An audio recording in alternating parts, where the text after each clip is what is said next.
In Affinity Photo, you can create some very unusual designs using mesh warps. This uses multiple shapes all combined, and I'm going to show you how.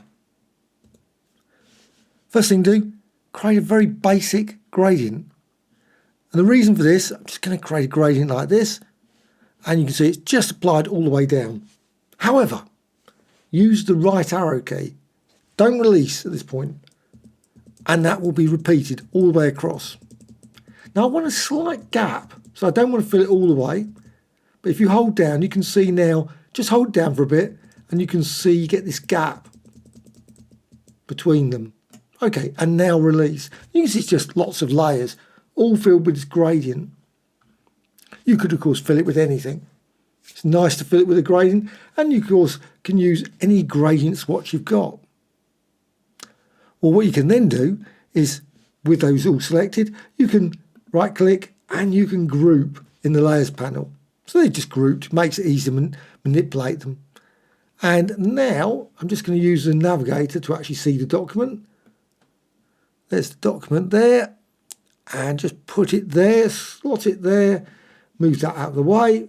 Don't need the swatches anymore. It's always good to get rid of panels once you've actually finished use with them, and just drag that up there. So I've got that design.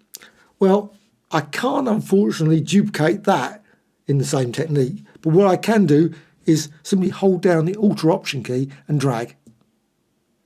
So you can then add a bit more gap again. I think it's nice to have a gap.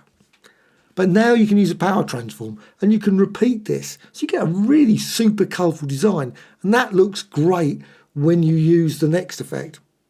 So Command or Control and power transform all the way down. Again, you can see the end of the document there, and I'm just going to go all the way down to there. You can go beyond it, of course, and you can always resize them. So layers, you can just select all these groups and then just drag it back in to there. And you can group it again. I quite like to do that because the next step is the rasterization. So you've got this design very colourful. You might finish at this point, you might think that looks pretty good. Well, now I can go to Layer and I can rasterize it. So Layer and rasterize turns it into a pixel layer, which I can then manipulate even more. So rasterize, I like to have it as a pixel layer at this point. It's gone as far as I want with those shapes. Now I'm just going to use a filter, one that I like to actually experiment with, and I don't know what I'm going to get when I start from this. So filters, and there's quite a few filters like that. So filters, distort and mesh warp. The default destination is pretty good, but I actually like the randomization of this, and there's source. And you think, well, why would you want that?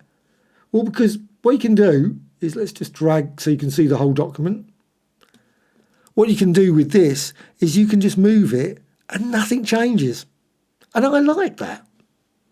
Because like you can just drag these in without having a clue what's going to happen. It might generate a really amazing design, and you can always undo. And you can double click again and add additional points. And you literally can, now some areas you won't be able to double click. You need to be inside the actual mesh warp. Double click again and you can drag. You can do anything. I don't know. Let's click apply. Let's see what it looks like.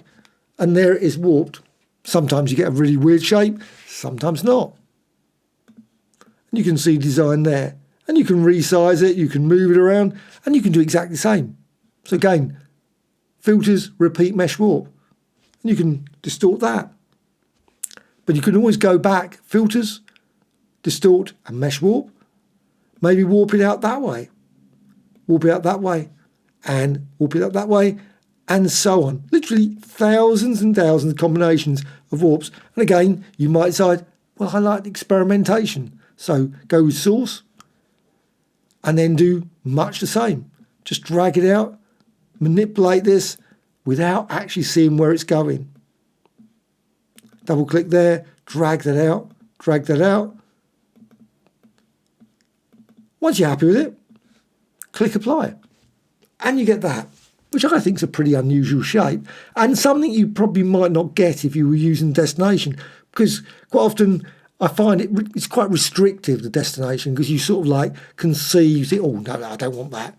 Whereas something surprises you, you think, yeah, I like that. And you can see then you've got this design.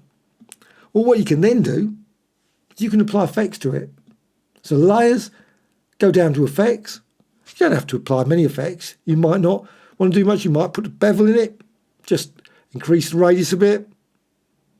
Go with pillow, maybe outer shadow. And just add that. Sometimes it works, sometimes it doesn't. Click close.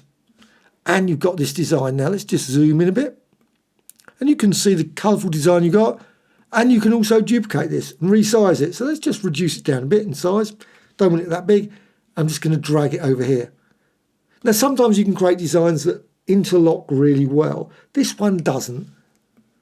So, you know, you just have to sometimes experiment. You can reposition it.